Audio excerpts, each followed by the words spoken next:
जय काली, जय माँ काली। सम्पूर्णलाई कोटी कोटी नमन गर्न चाहन्छु। हजुरको साथ सपोर्ट माया सदैव यसरी नै पाइराखौँ र मैले गर्नुपर्ने हजुरहरूलाई हरेक समयमा म गर्ने नै छु। मैले केही गर्दाखेरि हजुरहरूको ग्रहदशा शान्ति हुन्छ, हजुरहरूले चालेका हरेक पाइलामा सफलता प्राप्त हुन्छ भने म हरेक समयमा हजुरहरूको साथमा उभिएर म हजुरहरूको सेवा गर्न तयार छु।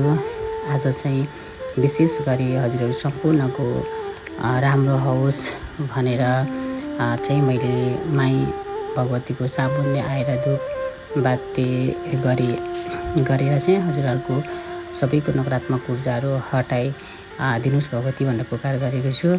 अनि हाम्रो विशेष गरी काठमाडौँमा रहने दाई हुनुहुन्छ, उहाँको नाम चाहिँ मैले भन्न चाहिनँ। उहाँका सम्पूर्ण पितृहरूको उद्धार होस्, उहाँका पितृहरू वैकुण्ठमा बास हुन् र उहाँले चालेका हरेक पाइलामा सफलता प्राप्त होस्, उहाँका रोकिएका कामहरू बनुन्, उहाँका ग्रहदशाहरू शान्ति होस् भन्दै र हजुरहरू सम्पूर्णले यो भिडियो हेर्दै हुनुहुन्छ भने हजुरको पनि ग्रह शान्ति होस्।